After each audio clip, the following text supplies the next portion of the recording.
Hello friends, स्वागत है आपका परीक्षा एजुकेशन क्लासेस के इस नए वीडियो में। इस वीडियो में हम सीखेंगे यू, वी और एफ में संबंध, अर्थात गोली दर्पण के लिए फोकस दूरी तथा दर्पण से वस्तु की दूरी u और प्रतिबिंब की दूरियों v में संबंध में क्या होता है। तो इसका फार्मूला तो हमें पता है, 1/f बराबर 1/u प्लस 1/v होता है।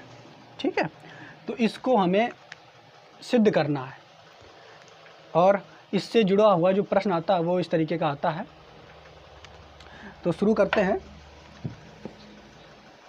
सबसे पहले ये हम लेते हैं अवतल दर्पण के लिए हमें सिद्ध करना है। किसके लिए? अवतल दर्पण के लिए। अवतल दर्पण के लिए सिद्ध करना है तो सबसे पहले अवतल दर्पण बनाते हैं। ये हुआ हमारा अवतल दर्पण। ये मुख्य अक्ष,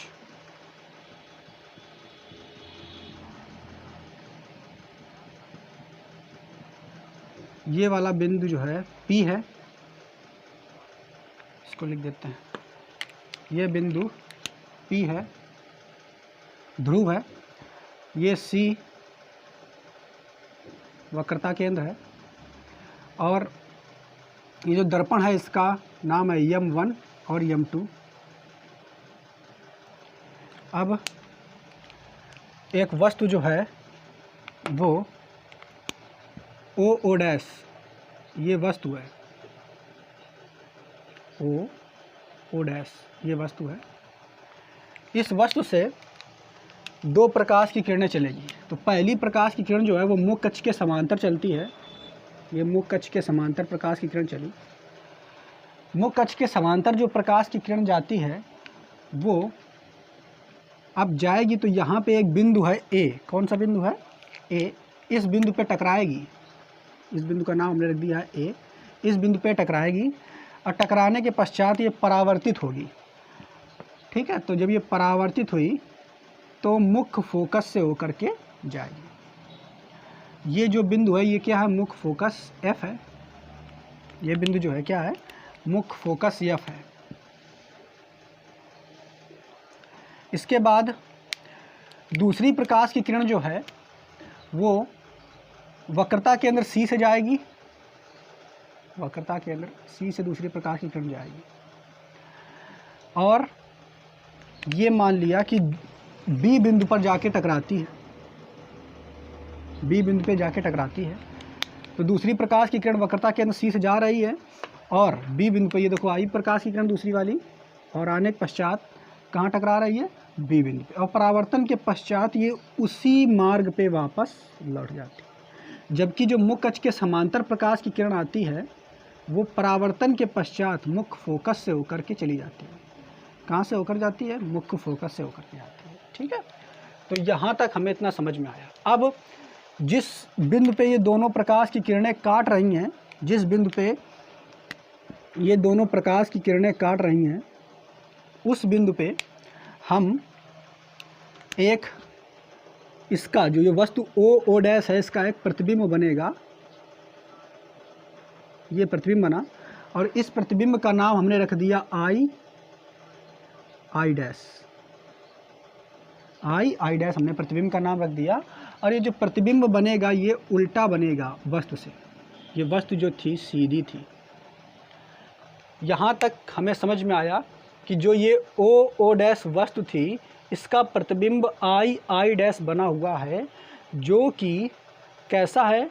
वस्तु से छोटा है और उल्टा है और वास्तविक है। अब हम इसकी दूरियों के बारे में चर्चा करेंगे। तो सबसे पहले हमें ये मालूम है कि जब हम पिछले वीडियो में चिन्ह परिपाटी के बारे में हमने सीखा था, जो कि निर्देशांक ज्यामिति के अनुसार होती है, और इस बिंदु को हम मूल बिंदु मानते हैं और मूल बिंदु के इस तरफ यानी दाईं तरफ जो दूरियां आती हैं वो धनात्मक में लेते हैं, बाईं तरफ जो दूरियां आती हैं वो ऋणात्मक में लेते हैं। ऊपर जो आती हैं दूरियाँ, ठीक है, उनको धनात्मक में, और नीचे जो दूरियाँ आती हैं उनको हम ऋणात्मक में लेते हैं। इतना हमने सीखा था पिछले वीडियो में। तो अब यहाँ पे हम देखते हैं, ये ध्रुव है, ध्रुव से वस्तु की जो दूरी है, क्या लेंगे, ध्रुव से वस्तु की दूरी, ध्रुव से वस्तु की दूरी। तो ध्रुव से वस्तु की जो दूरी है, यानी यहाँ से यहाँ तक PO, तो कितनी है वो दूरी, PO बराबर है PO। तो इस दूरी को हम मान लेंगे, जब ये PO यहाँ से यहाँ तक है, इसको हम दिखा देंगे कैसे, तो PO को हम दिखा रहे हैं U से। और जब PO जो है, ये दूरी कैसी होगी, ऋणात्मक होगी। क्यों ऋणात्मक होगी, तो हम जान ही चुके हैं चिन्ह प्रपाटी के हिसाब से। यानी ये यहाँ से यहाँ तक की जो दूरी है PO, ये वाली PO यहाँ से और यहाँ तक की जो दूरी है PO, ठीक। तो ये जो दूरी है यहाँ पे ले लेते हैं दिखाने के लिए, ये क्या है, ठीक है, U हमने ली है। इसके बाद और देखा जाए तो बिंदु P से प्रतिबिंब की जो दूरी है, बिंदु P से प्रतिबिंब की दूरी जो है, ये आपको जो दिख रही है, बिंदु P से जो प्रतिबिंब की दूरी है, ये वाली प्रतिबिंब यहाँ पे बन रहा है ना, बिंदु P से प्रतिबिंब की जो दूरी है, इसको हम V से लेते हैं। किससे लेते हैं, V से। तो यहाँ पे लिख देंगे ध्रुव से, अगला पॉइंट, ध्रुव से प्रतिबिंब की दूरी। तो ध्रुव से प्रतिबिंब की जो दूरी है वो क्या है, PI है, और PI को हमने माना क्या है, V। क्या माना है, V। तो ये V जो आएगी, ये भी कैसी आएगी, ऋणात्मक, माइनस का V आएगी। इसके बाद और फिर कौन सी दूरी है उसको देख लेते हैं। बिंदु P से, यानी ध्रुव से या मुख्य फोकस के बीच की जो दूरी होती है, उसे हम क्या कहते हैं, फोकस दूरी कहते हैं। उसे हम क्या कहते हैं, फोकस दूरी। तो यहाँ से यहाँ तक, यानी P से और F के बीच की जो दूरी है, ये क्या है, फोकस दूरी। से स्मॉल f से प्रदर्शित करते हैं। तो ध्रुव से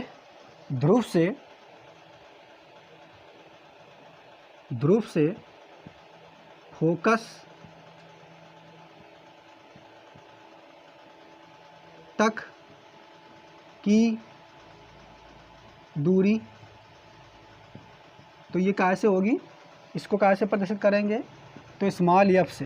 किससे प्रदर्शित करेंगे, स्मॉल f। ये लेकिन ऋणात्मक ये भी होगी, क्योंकि मूल बिंदु P के ऋणात्मक सिरे की ओर है, इसलिए ये भी ऋणात्मक हमने ले लिया। इसके बाद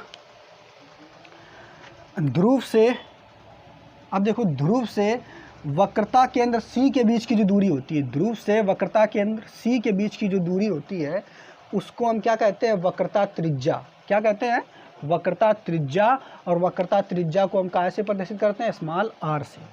तो वक्रता त्रिज्या सीधा लिख देते हैं यहाँ पे हम, वक्रता त्रिज्या। वक्रता त्रिज्या जो आएगी वो क्या है, तो स्मॉल r। ये भी दूरी जो हम लेंगे ऋणात्मक ही लेंगे, अर्थात माइनस r ये हो जाएगी, ठीक। यानी ध्रुव से, यहाँ पे हम लिख लेते हैं, इसको दिखा देते हैं इधर, डॉट डॉट डॉट डॉट, यहाँ पे ये आपकी जो ध्रुव से इसके बीच की दूरी है, ये क्या है, वक्रता त्रिज्या। इसको स्मॉल r से हम दिखा लेते हैं, स्मॉल r से, ठीक। तो यहाँ पर हमने चिन्ह परिपाटी के हिसाब से क्या, दर्पण से, अर्थात दर्पण के ध्रुव से वस्तु की दूरी माइनस का u, दर्पण के ध्रुव से प्रतिबिंब की दूरी माइनस का v, दर्पण के ध्रुव से फोकस की भी दूरी जो है, फोकस दूरी माइनस का f, दर्पण के ध्रुव से वक्रता केंद्र की दूरी अर्थात वक्रता त्रिज्या माइनस का r, ये हमने इतना निकाल लिया। इसके बाद अब आगे हम देखेंगे, आगे क्या है, इसमें कुछ त्रिभुज दिए गए हैं। एक त्रिभुज दिया है ये O dash O C, O dash O C, ये एक त्रिभुज दिख रहा है ओ डैश ओ सी। एक दूसरा त्रिभुज कौन है, सी आई आई डैश। ये दो त्रिभुज आपको दिख रहे हैं। कौन सा त्रिभुज, यहाँ पे लिखते हैं त्रिभुज, अगला स्टेप में त्रिभुज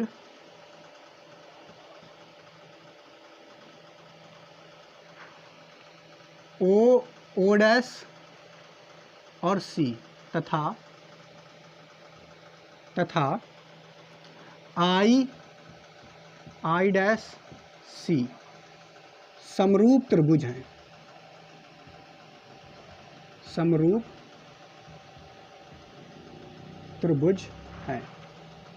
इतनी बात आपको समझ में आई होगी कि जो ये आपको त्रिभुज दिख रहा है ओ डैश ओ सी ये वाला, और दूसरा त्रिभुज कौन सा है आई डैश सी ये वाला, ये दोनों त्रिभुज कैसे हैं, समरूप। समरूप त्रिभुज क्या होते हैं, ऐसे दो त्रिभुज जिनका प्रत्येक कोण बराबर हो, जिनका प्रत्येक कोण बराबर हो, वो समरूप त्रिभुज कहलाते हैं। तो देखो ये यहाँ पे समरूप त्रिभुज है इसके, ये समरूप त्रिभुज है इसके। अब समरूप त्रिभुज की विशेषता क्या होती है, जैसे हम ले लेते हैं एक ये त्रिभुज है और एक ये त्रिभुज है, ठीक है। इसका नाम हमने ले लिया ए बी सी, इसका नाम ले लिया ई एफ जी। ये दोनों समरूप त्रिभुज हैं। तो समरूप त्रिभुज की विशेषता क्या होती है कि समरूप त्रिभुज की समान भुजाओं का अनुपात, समरूप त्रिभुज की समान भुजाओं का अनुपात उसकी अन्य दो समान भुजाओं के अनुपात के बराबर होता है। ये प्रमेय पढ़ाई जाती है। मतलब हम कह सकते हैं ए सी अनुपात ई जी बराबर होता है, बराबर आप इन किसी भी भुजा को ले सकते हो, ए बी और इसी के समरूप भुजा इसमें कौन है, तो ई एफ। मतलब ये समझ में हमको आ गया कि अगर दो समरूप त्रिभुज हैं तो उनकी समान भुजाओं, ये दोनों समान भुजाएं हैं, ठीक है, समान भुजाओं का अनुपात, इसका अनुपात किया मतलब बटे में लगा दिया, अन्य दो समान भुजाओं के अनुपात के बराबर होता है। आप चाहो तो इन भुजाओं का अनुपात दे सकते थे, ठीक है। बात समझ में आई यहाँ तक। तो यही प्रमेय हम इन दोनों त्रिभुजों में लगाएंगे। तो ये प्रमेय समझ में आ गई होगी। लिखते हैं, देखते हैं इसमें कौन कौन सा। तो देखो यहाँ पे ओ डैश, ये भुजा ओ डैश, इसके समरूप भुजा कौन सी है, तो ये आई डैश, तो बटे आई डैश, ठीक। ये ओ डैश, इसके समरूप भुजा आई डैश, ये हमने ले ली। आगे ये ओ डैश, इसके समरूप भुजा आई डैश। अब आगे बराबर होगी किसके, हम इसको ले सकते हैं ये वाली भुजा ओ सी, इस त्रिभुज की भुजा जो है ये वाली ओ सी बटे इस त्रिभुज की ये वाली भुजा हम लेंगे कौन सी, सी आई। ये समीकरण नंबर, इसको हम 1 मान लेते हैं। क्या मान लेते हैं, समीकरण नंबर 1। यहाँ तक समझ में आया होगा, कोई डाउट तो बताना। इसके बाद एक त्रिभुज और हम देखते हैं, कौन सा वो देखते हैं। इसको ज़रा सा मिटा देते हैं ताकि आपको समझ में आए, ये तो सब बता चुके हैं।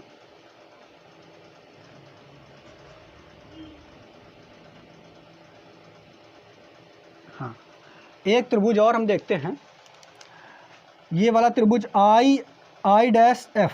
कौन सा त्रिभुज, आई डैश एफ। और एक त्रिभुज और लेते हैं। अगर हम क्या करें कि ये ए बिंदु जो है, ए बिंदु से जो ये आपका मुख्य अक्ष है इस पे लंब डालें, ऐसे ए बिंदु से इस पे लंब डालें, ऐसे यहाँ पे इसे लंब डाल दें। इसको भी हटा देते हैं, एफ पॉइंट जो है इसको हटा दो ताकि समझ में आएगा हमको, ठीक है। ए बिंदु से हमने क्या किया, जो ये लंब रेखा है, सॉरी, ए बिंदु से हमने मुख्य अक्ष पे लंब डाला, और ये लंब जो पड़ा है ये किस बिंदु पे पड़ा, तो मान लेते हैं ये यन बिंदु पे पड़ा है। किस पे पड़ा है, यन बिंदु पे, यानी ये जो बिंदु जिस पे आ रहा है ये कौन सा है, यन, ठीक। इतना समझ में आया। तो अब यहाँ से हम क्या समझते हैं, क्या देखते हैं कि त्रिभुज अब ये जो हमें दिख रहा है कौन कौन सा, आई डैश एफ, ये वाला आई डैश एफ, ठीक है, आई डैश एफ, ये वाला आई डैश एफ, एक त्रिभुज ये, और दूसरा त्रिभुज कौन सा, दूसरा एफ एन ए, ये दोनों त्रिभुज भी समरूप हैं, ये दोनों त्रिभुज भी समरूप हैं। तो इन दोनों त्रिभुजों में भी हम यही नियम लगा सकते हैं जो पहले हमने ओ डैश सी और आई डैश सी में लगाया था। तो लिख लेंगे यहाँ पे क्या कि त्रिभुज आई डैश एफ तथा एफ एन ए, तथा त्रिभुज एफ एन ए भी समरूप हैं, भी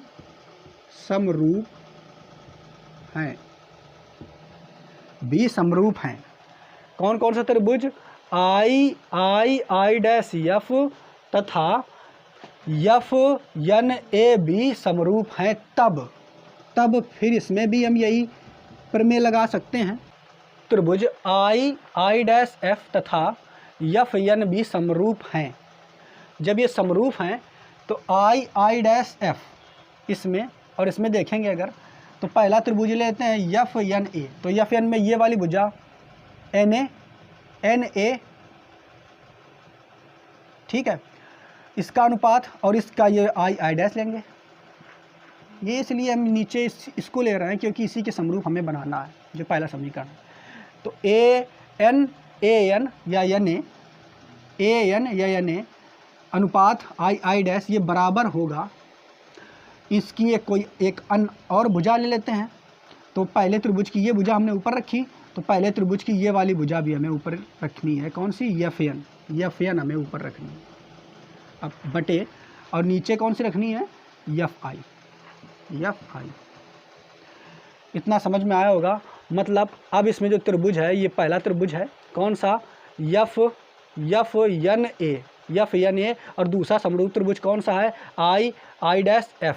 तो इसमें हमने भुजा कौन सी ली, तो इसमें हमने पहली भुजा ली ये एन ए अनुपात आई डैश, इतना ले लिया आई डैश। और फिर दूसरी भुजा हमने कौन सी ली, तो दूसरी भुजा हमने पहले त्रिभुज की कौन सी ली है, एफ एन, तो एफ एन ले ली, और नीचे जो अनुपात में लगा दी वो एफ आई। अब एक चीज़ हमें समझ में आना चाहिए कि यने जो है, भुजा यने जो है वो बराबर है, किसके बराबर है, तो वस्तु के बराबर है। तो भुजा यने को हम वस्तु से रिप्लेस कर सकते हैं, यानी यने की जगह हम ओ डैश लिख सकते हैं, ओ डैश लिख सकते हैं। क्यों लिख सकते हैं, क्योंकि यने बराबर है ओ डैश के, इतना हमें पता है।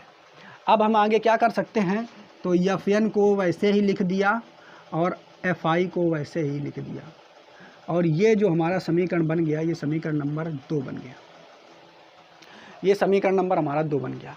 अब इसके बाद क्या करेंगे, समीकरण 1 और 2 की तुलना कराएंगे। तो समीकरण 1 और 2 में देखोगे क्या कि ओ डैश बटे आई डैश, इसमें भी दूसरे वाले में भी ओ डैश बटे आई डैश, ये दोनों पक्ष बराबर हैं, तो ये बराबर इसके आ जाएगा। यानी समीकरण 1 व 2 से, बिल्कुल ध्यान से समझना है, 1 व 2 से, तो क्या मैं इस समीकरण में ये दोनों पक्ष बराबर हैं, तो इसका मतलब ये पक्ष बराबर इसके हो जाएगा कि नहीं, तो आ जाएगा ओ सी बटे सी आई।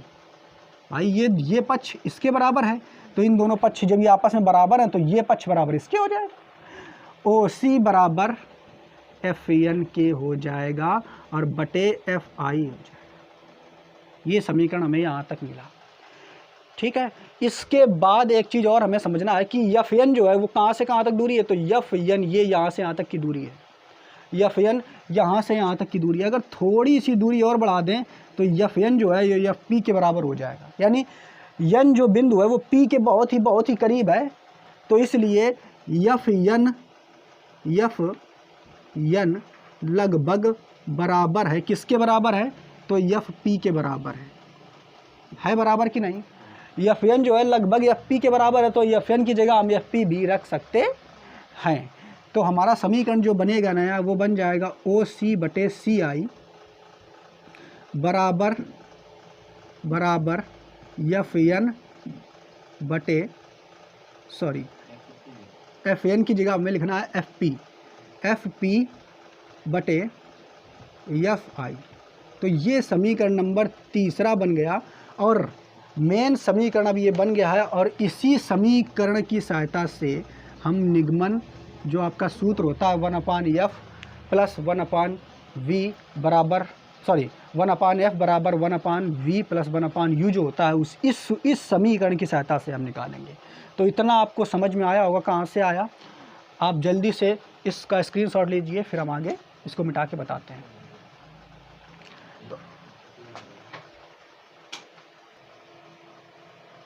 तो ये समीकरण है OC बटे CI बराबर FP बटे FI। जल्दी से स्क्रीनशॉट इसका लीजिए।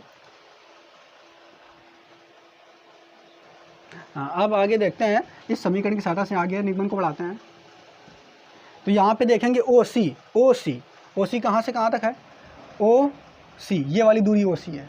तो OC को हम लिख सकते हैं क्या, OC को हम क्या लिख सकते हैं, PO क्या लिख सकते हैं, OC की जगह हम लिख सकते हैं PO minus PO minus PC यानी जो OC है, ये OC जो दूरी है, अगर PO में से PC घटा देंगे तभी तो OC आएगा। बटे नीचे क्या है, नीचे CI है। CI कहाँ दिख रही है, तो CI ये दूरी दिख रही है, ये दूरी दिख रही, तो CI है। तो यानी PC में से अगर हम PI घटा दें, PC में से अगर हम PI घटा दें, देखो उधर CI है नीचे, तो CI अगर है तो ये CI में लिखें PC, अब PC में PI घटा दें तभी तो CI बचेगा।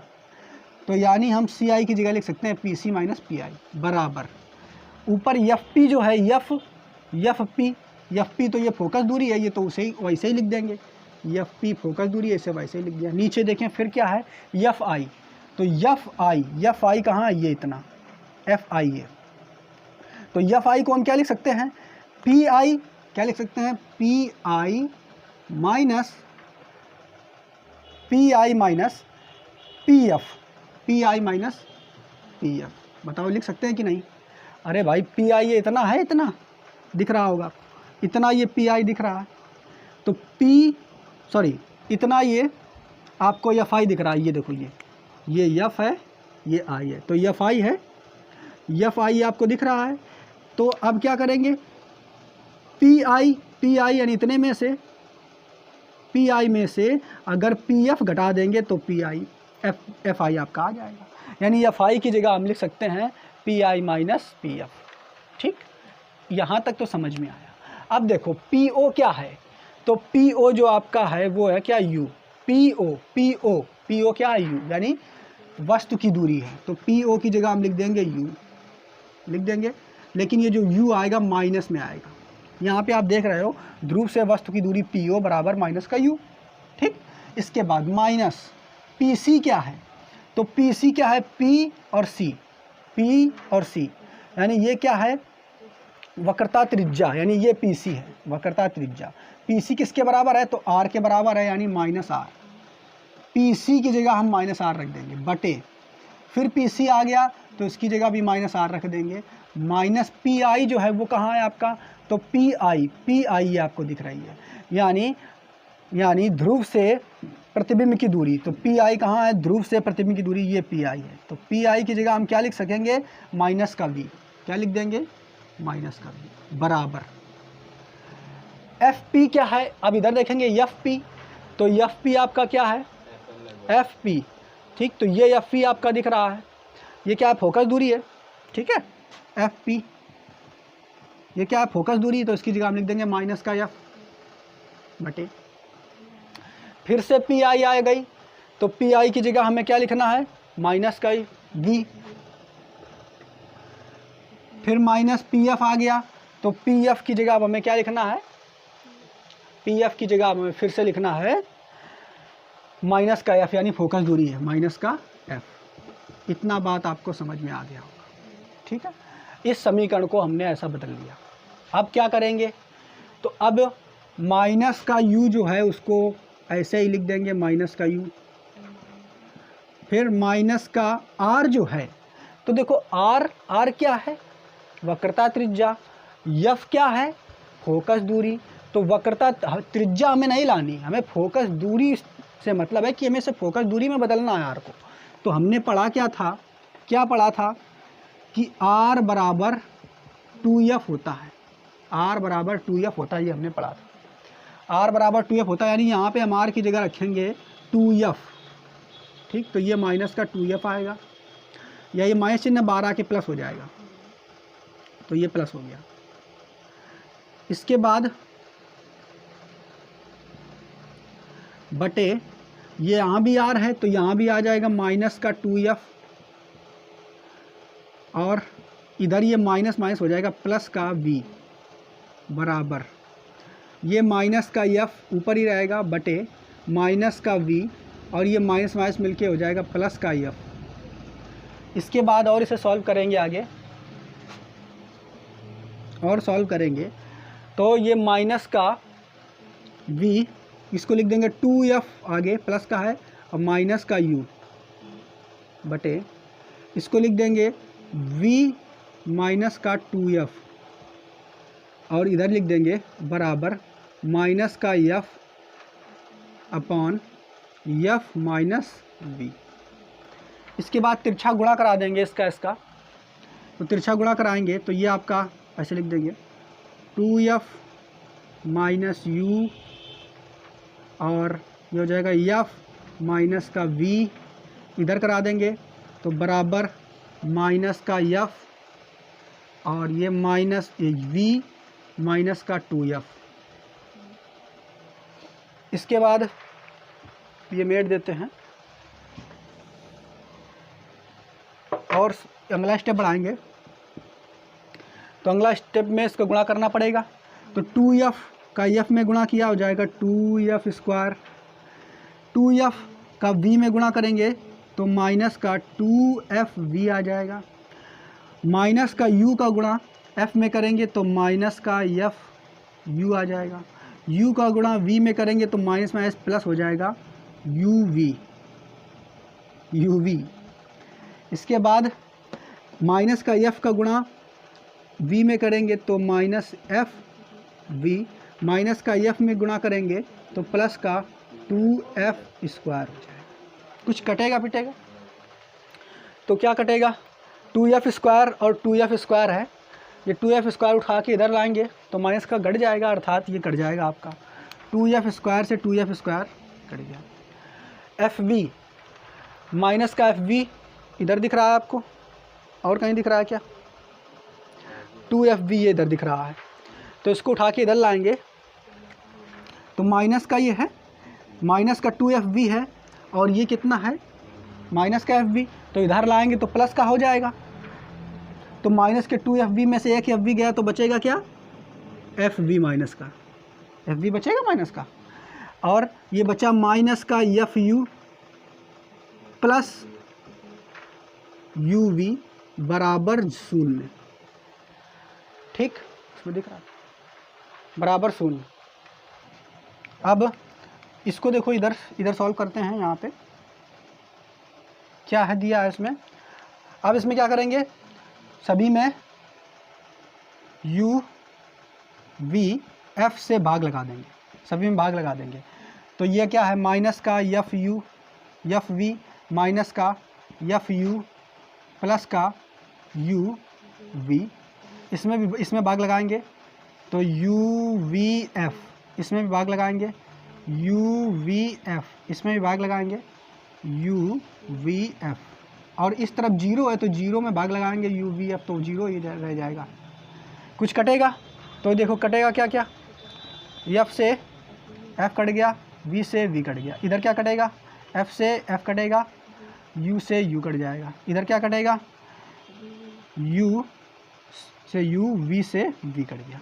क्या बचेगा तो देख लेते हैं क्या बचेगा, ये बचेगा 1 अपान माइनस का 1 अपान u, और इधर बचेगा माइनस का 1 अपान v, इधर बचेगा प्लस का 1 अपान f बराबर 0, और इन दोनों को उठा के उस तरफ भेजेंगे, ये 1 अपान f यहीं रहेगा, तो 1 अपान f बराबर ये माइनस का उधर गया तो प्लस का हो जाएगा, यानी 1 अपान u, और ये वाला उधर गया तो 1 अपान v, ये प्लस का है। तो ये संबंध निकल के आया 1/f 1/v, और यानी ये संबंध क्या निकल के आया, एफ यू और वी में संबंध यहाँ पे